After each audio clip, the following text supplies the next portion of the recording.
another edition of Gold Cup Today. I'm Samantha Yarock, and we finally have made it to the quarterfinals. Games will be played this weekend. The first set of games on Saturday in Atlanta. Second round of games will be on Sunday in Baltimore, including the U.S. versus El Salvador. Let's take a look quickly at how these brackets have lined up. I'm here with our very own Greg Lalas to help break down these quarterfinal games. Greg, we're going to do this in a little bit of a different way, rapid fire question Bring round. it, come on, fire away. So we're going to start, first up, the Panama versus Cuba match. So Cuba has proven to be a very good team throughout this tournament. Their last game moving them into the quarterfinals, very fast. Yep. What do they need to do to make it past this Panama team? Well, they need to continue to show all of that speed, particularly Ariel Martinez, who I think has taken the Gold Cup by storm with everything he did, especially in that game against the United States when he scorched Edgar Castillo down the side and got the cross in. But Jose Ciprian in the middle must also play well. He's the guy who's going to have to score the goals. And defensively, I've been very impressed by a young defender they have named René Malblanc, who I think, Malblanche, I believe, has done very well in back. If they're going to stop Gabi Torres, he has to be on. And the old man, Orlin Molina, the goalkeeper, must be strong.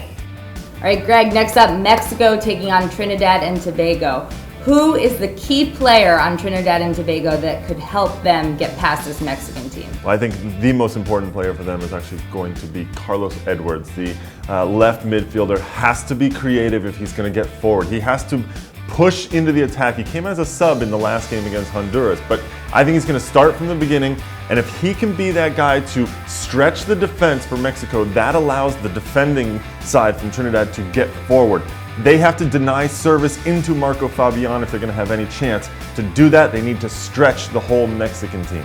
All right, Greg, moving on to Sunday's games. First up, Honduras versus Costa Rica. This seems to be the most even matchup in this quarterfinal round. But if Costa Rica continues playing their defensive first style of play, does Honduras have the attacking power to break them? I think they do. If you look at guys like Ronnie Martinez and Roger Rojas, they have the attacking, the players to do it. The question is whether the mentality is there. Interestingly, on Thursday, Honduras legend David Suazo showed up at training in Baltimore to give them a little bit of a boost because there was a little bit of a tiff on Twitter between Mario Martinez and some other Honduran players. So he showed up to say, guys, you have to get your mentality right, and I think it gave all of them a little bit of a boost, and I think Honduras has plenty to get past Costa Rica. All right, last game of the quarterfinals we're going to talk about here, the U.S. versus El Salvador. Greg, what do you make of Klinsmann's changes to his roster? Well, people have been talking about this for the last couple of days, and really actually on Twitter, I wondered whether they needed to bring these in. Someone had mentioned they're bringing in the cavalry. Well, do you need to bring in the cavalry on a team that's just won 8 in a row, including their 3 group stage games? But you know what? I think that bringing in Gordon brings some more options up top. That's an interesting one to me. Now they have a guy up top who can really hold the ball up. Johnson gives them some more speed. I think that Klinsmann wants to just continue to work him into the lineup. And Beasler and eventually Gonzalez, when he joins for the semis, if they get through, he's the one, hang on, I need some extra time. I need some extra time, or stoppage time. Can we get some stoppage time? I think we can get some stoppage time. All right, it is the U.S. Considering it's the U.S. It is the U.S. But I think that these have been some good decisions by Klinsmann. Really, it shows he wants to go and try and get the victory, get the trophy in this one. All right, well, since we already have some stoppage time up on this clock. We got 4 minutes or something like that, right? It's Klinsmann 4 clock. minutes stoppage time. So, Greg, what does El Salvador have to do to try and get past this strong U.S. team? I think that El Salvador have to pray. That's a big thing. I think that, look, El Salvador have obviously Rodolfo Zelaya. Everyone is talking about him. Everyone loves him.